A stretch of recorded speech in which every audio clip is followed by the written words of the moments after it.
Okay. All right. Does everybody have, can I get your attention? Let's get started. Let's be very efficient so that we can maximize your access to basically the answers. So that got your attention. Okay. So if you don't have an exam sheet, please raise your hand.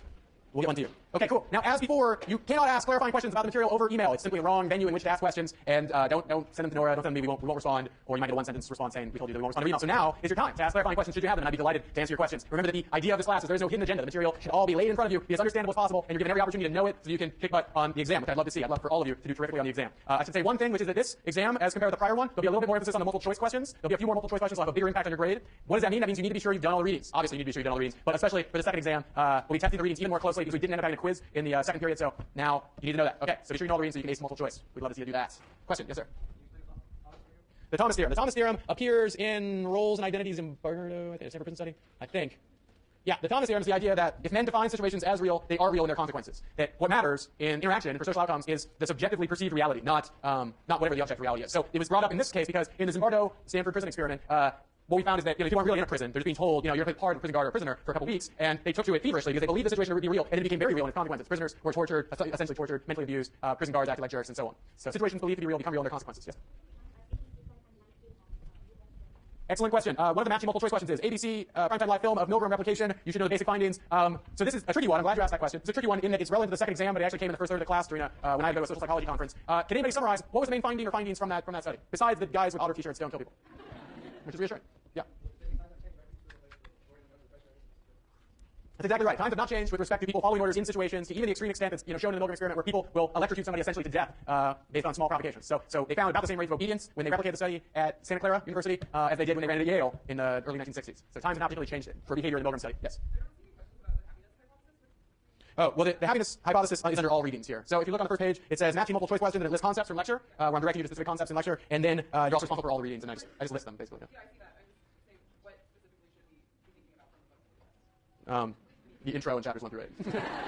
I understand why you're asking, but I'm not going to answer that. I'm sympathetic. The questions are constructed in such a way that if you have read these materials, then you'll do great, and if you haven't, you're going to not do great. So, yeah, like a quiz, essentially. Because my main goal is to just read this stuff. I would like you to deeply comprehend it and think about it creatively and analytically and deeply and stuff like that, but I mostly want to know that are you reading this stuff? Yeah.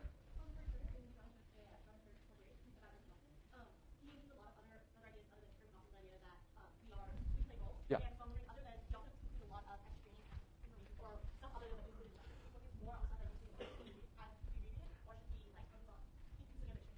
It's an excellent question. For the Jonathan Turner reading about Erving Goffman, which is called Dramaturgical Theory, and talks about dramaturgical theory, but also talks about some other stuff as well that's related to Goffman, you want to read that and know what's going on in that reading, not just the parts that I talk about in lecture.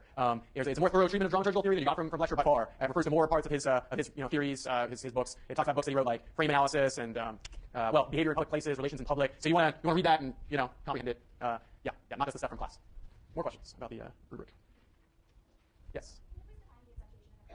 Yeah, so the accentuation effect, well, I can with help here, hold on. Can I define the accentuation effect?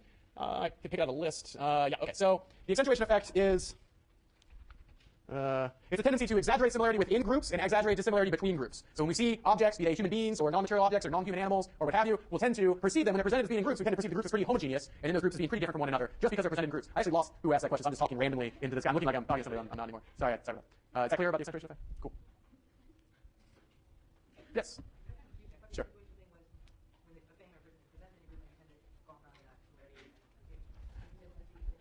Yeah, the extent? No. Somebody said, wait, that's a little bit confusing. What are the connection to perception of humans, social cognition? No, that's what I mean by the accentuation effect for the purposes of the class. It's the tendency to see anything, though we're specifically interested in humans, as being more similar within groups when they're presented as being in groups, and then more dissimilar between groups, again, when they're presented as being in groups than when they're not. And then if you imagine you're in one of these groups, that's going to lead you towards out-group stereotyping, and also to a certain extent in-group stereotyping as well. You'll tend to see your group as typified by a few traits. You'll see yourself as similar to the other people in the group. You'll see the people in your group as similar to one another, and then you'll see the other group as very different, but they're all just like one another. I mean, they're all the same, right? And they're all very different from us. But if you didn't have that group categorization, you wouldn't do it that way. Yeah. More questions about the yes? Yeah. Yeah. Mm-hmm. Yeah. No, I appreciate your point. So the point is the Stanford prison experiment really a good example of the Thomas theorem, given that they're being told to play the part of a prison guard or a prisoner, didn't they not believe the situation to be real, and yet it still became real in its consequences? I'm taking your point further than you, but might actually be a good counterexample to the Thomas theorem, where situations can become real in their consequences, even when they're not believed to be real. That's a very smart point. It's a tough point. I concede it. I would say, okay, so I bail it out in two ways. One thing I'd say, I think the Thomas theorem, I wanted to bring it up at some point because I think it's a pretty cool idea, and I think it's pretty true. And I think everyday life, yes, you can misperceive a situation and you'll act on that misperception, not the real situation. And so the consequences will be the consequences of your misperception of the situation, not the real situation. So I buy the Thomas theorem in general, and so I'll apologize for the Thomas theorem, even if it's Zimbardo isn't the perfect example of it. But I would also say that the Zimbardo experiment is still a pretty good example of it, because if you pay attention to some of the interview data that came out in the documentary, they had prisoners who were like, I lost track of reality. Like, I thought I really was in this prison. I started, even when no one's looking and there's no reason to be doing this, I'm counting the days on the wall. I could leave at any time. I wanted to leave. I was a prisoner. By definition, I wanted to leave, and I didn't say anything to leave. Like, I tried to break out of the prison. It doesn't make any sense. Why do you break out of the prison when you can just say, oh, by the way, on the consent form it says I can leave at any time. I can do that now. Likewise, Zimbardo says, I started to really believe I was a prison, a warden of prison, and so on. So I think, yeah, it's not a perfect example of the Thomas theorem, but especially when the people are saying, I started to believe it really was real, and then it became real in the way they behaved afterwards, then in that way, it'd be a good example of the Thomas theorem. Excellent question. Yeah. Mm-hmm. Right, yeah. Yep, when you're treated well or badly by others, that can become real in its consequences, even if you think you're better than that, or worse than that, you're treated well. Yeah. Yes, the question is, can I go over the effects of proximity for the Milgram experiments? Yes, I can. Okay. All right.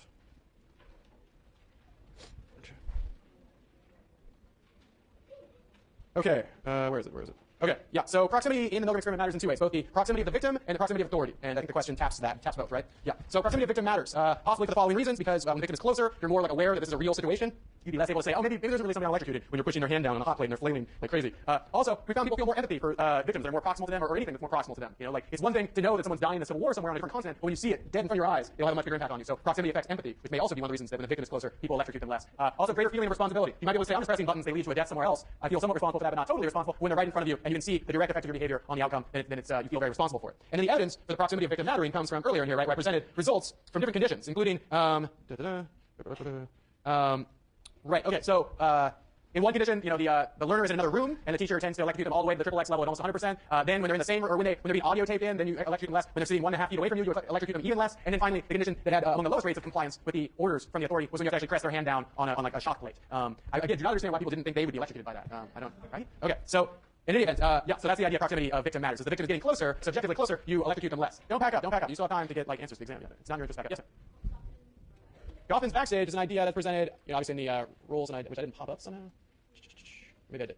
No, I didn't. Okay, Goffman's backstage is this idea highlighted with a Fyodor Dostoevsky quote that, well, it's an extension of his dramaturgical analysis. Did I pass it? I didn't I? There we go.